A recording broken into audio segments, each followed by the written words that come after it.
Stop ஸ்க்ரோலிங்க. எக்கோட இப்படி ஒரு snacks பண்ணியிருக்கீங்களா? ஒன் பைட் வில் கெட் அடிக்டடுங்க. ஹாய் மக்களே, இன்றைக்கி நம்ம super crispy and super tasty fried egg lollipops ready பண்ண போகிறோம். கிட்ஸ் அண்ட் அடல்ட் எல்லோரும் செமையாக என்ஜாய் பண்ணி சாப்பிடுவாங்க இந்த மாதிரி செஞ்சு கொடுத்தீங்கன்னா. வாங்க இது எப்படி செய்கிறதுன்னு பார்க்கலாம். 3 பாயில்டு எக்கு இந்த மாதிரி நல்லா கிரேட் பண்ணி எடுத்துருக்கேன். அது கூட நெக்ஸ்ட்டு வெங்காயம் ஆட் பண்ணிக்கோங்க. ஒரு மீடியம் சைஸ் வெங்காயம் நான் அதில் ஆட் பண்ணியிருக்கேன். அது கூட 2 பச்சை மிளகா சின்ன சின்னதாக கட் பண்ணி எடுத்துக்கோங்க.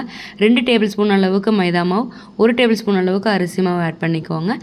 இதெல்லாம் ஆட் பண்ணிவிட்டு மசாலாஸ் இதுக்கு தேவையானதை எடுத்துக்கலாம். மிளகாத்தூள், மல்லித்தூள், மஞ்சத்தூள், கரம் மசாலா, உப்பு இதெல்லாம் தேவையான அளவு ஆட் பண்ணிக்கோங்க. ஆட் பண்ணிவிட்டு மல்லி எல்லாம் கொஞ்சம் ஆட் பண்ணிக்கோங்க. இது கூட இஞ்சி பூண்டு பேஸ்ட் 1/2 டேபிள் ஸ்பூன் அளவு ஆட் பண்ணிவிட்டு நல்லா மிக்ஸ் பண்ணி விட்டுக்கோங்க. லைட்டாக தண்ணி விட்டு மிக்ஸ் பண்ணிக்கோங்க. நம்மளுக்கு அந்த உருண்டை பிடிக்கிற அளவுக்கு இருந்தால் போதும். பால் மாதிரி நல்லா ரவுண்ட் பண்ணி எடுத்துக்கோங்க.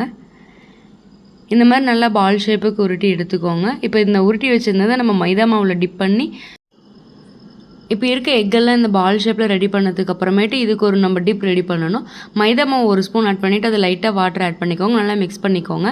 இப்போ கார்ன்ஃப்ளெக்ஸ் இருக்குல்ல, அது இது எடுத்துருக்கேன். இதை நான் லைட்டாக மிக்சியில் கொடுத்து ஒரு பல்ஸ் மோடில் போட்டு எடுத்துருக்கேன்.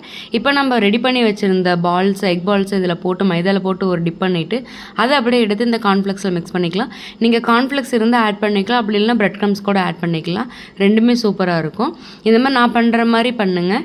வீடியோவில் எப்படி கட்டணும் அந்த மாதிரி ட்ரை பண்ணி எடுத்து வச்சுக்கோங்க. இப்போ ஒரு பாத்திரம் வச்சுக்கோங்க. அதை நல்லா எண்ணெய் ஆட் பண்ணிக்கோங்க. மீடியம் அளவுக்கு நல்லா எண்ணெய் சூடானதும் நம்ம ப்ரிப்பேர் பண்ணி வச்சுருந்த அந்த எக் பால்ஸை இதில் ஆட் பண்ணிடலாம். ஒன்று ஒன்றா ஆட் பண்ணிக்கோங்க. ரொம்ப ஜாஸ்தியான ஹீட்டை வச்சிடாதீங்க, ஏன்னா டக்குன்னு கரிஞ்சு போயிடும். உள்ளெல்லாம் நல்லா வெந்து வரணும். இந்த மாதிரி 4 இது ஆட் பண்ணியிருக்கேன். ஆட் பண்ணிவிட்டு நல்லா ஃப்ரை பண்ணிக்கோங்க. லோ ஃப்ளேமில் வச்சு நல்லா குக் பண்ணி எடுத்துக்கோங்க.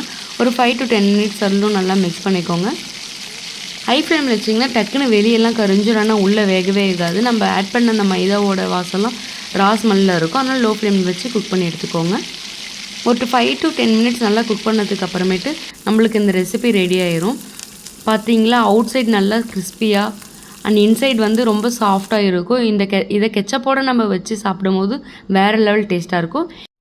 இந்த மாதிரி ஃப்ரைட் எக் லாலிபாப் ரெசிபி உங்களுக்கு பிடிச்சிருந்தா லைக் பண்ணிக்கோங்க, கமெண்ட்டில் ரெட் ஹார்ட் டைப் பண்ணிக்கோங்க அண்ட் ஷேர் பண்ணுங்கள். முக்கியமாக டேஸ்டியான ரெசிபிஸ்க்கு நம்ம சேனலை சப்ஸ்கிரைப் பண்ணி ஃபாலோ பண்ணிக்கோங்க. See you in the next video. Bye. Ciao ciao.